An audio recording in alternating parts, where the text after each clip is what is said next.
students, in this video I want to give you 4 tips for teaching consonant sounds. Let's get started. Tip number 1 is to ensure that your students are able to hear the sound. So as we talked about in another video, perhaps you want to think about minimal pairs and making sure those students can hear the difference, for example, between t and d, as in tie and die.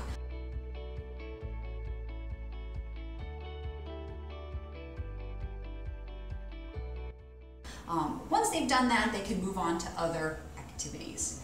Tip number 2 is to want to create awareness on the place and manner of articulation. Now those are just fancy terms that simply mean to have your students pay attention to what is happening with the parts of the mouth, how is the air being manipulated inside or coming out of the mouth.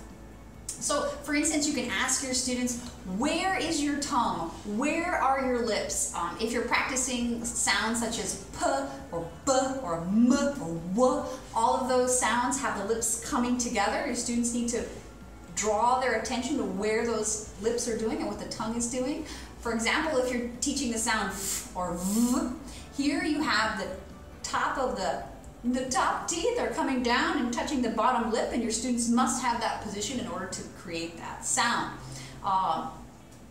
Also, again, you want to think about how that air is coming out. Is it being completely stopped, as in sounds such as p, b, or k and g? Here the sound is completely being blocked or stopped, you can tell your students. Or is it slithering or maybe vibrating out like f or v or s or sh? And having them pay attention to the mouth and how the air is coming out. The ways that you can teach that are quite varied. I've sometimes drawn on the board how the mouth moves and where the tongue is at. Other things we've done is use mirrors. It can be kind of telling and fun to have your students bring mirrors and have them pay attention to, for example, if the tongue is out, that they've actually got it out. Other things is you can bring tissues and have them hold the tissues and p and b, for example. One will move the air a lot and one move the tissue, and the other one will not, so they know that the aspiration is correct. I even have an app on my phone that has videos of how the mouth works, and it even has some fun little listening activities for my students. So those are some things to think about. Tip number 3 is you want to teach them to understand voiceless versus voiced consonant sounds. And it's kind of fun to teach. Basically, voiced sounds are going to have a vibration. So, for instance, v, g, b, all of those sounds should make your voice, your larynx vibrate. Whereas voiceless have no vibration.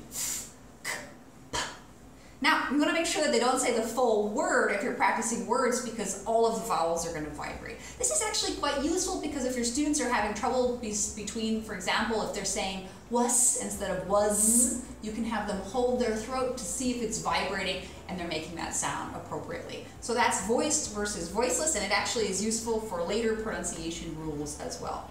And my final tip I want to leave you with is the idea that all good teaching needs to be done in context. So holding your students' attention to this use of sounds in the context of, example, listening to a dialogue or practicing a speech, and trying to move towards recognizing how these work in authentic language should be your end goal.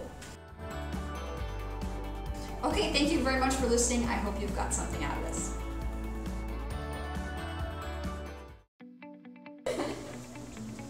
Okay? Together. Punto is together. Good. Good. Good.